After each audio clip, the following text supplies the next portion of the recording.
بسم الله الرحمن الرحيم saaka waxa ka dhacday doorasho leeyahay doorasho qaboobi bahal habiya waxa ku gunaanadaya weligaaba gaada ku cili gabgab iyo gabaala gurdays cod ku baadi goobo iswaal qayladaan guriya kula meer hadba tiga ku soo gur haween marna gabana guudka ka saar andhameed garaacayo hoon goosan kugu soo baxay reer iyo group shaxdoodu ahay ka cuno gadaal ka code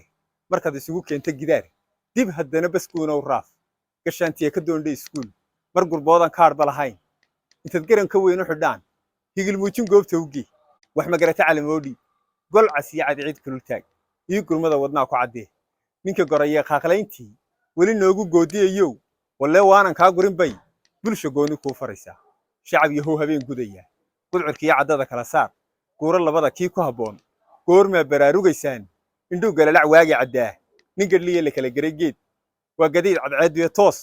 waa gaday islaantu lahayd garka cayla caynkaysii kugu baayay beeydi la gaad meynta gambaysanaya gaadiidkii beeshu wateen dirba gibisha loo xidhay qaar dulucdiyo tusaalaha guud waxaan uga gol leeyahay waa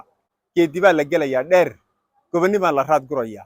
jidka guusha loo maraya waa wada godlaag iyo buur waa guntiga adkaysiya hawl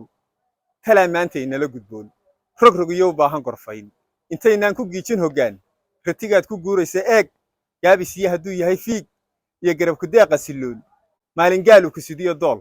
kuma gelaya ha isku hadlayn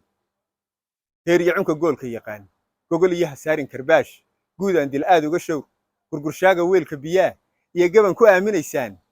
ka gaashaamo yaanu ahaan buubaal kashiisu gubtaa u gureeya maatada awr hayiin iyo garqaad ku habboon dulucdiyo tusaalaha guud waxaan uga gol leeyahay waa geesi wuxuu ka diriraa ciil gumaysina ka dooray cadaab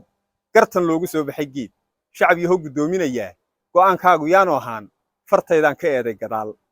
godolooladaada haliyey gufayn kara codkaaga ku soo ha ka noqonin garashada liid ninka guracas door bidayow adoo reerka geyn kara doog ha godoomin waa ku sideeyey dhanka raac garaadka fayow geestu mare hayaanku ku biir danta guudna gaadhka ahaw dulucdiyo tusaalaha guud waxaan uga gol leeyahay waa nabadgelyo ku codeebay tixdi goonni kuu faraysaa niyo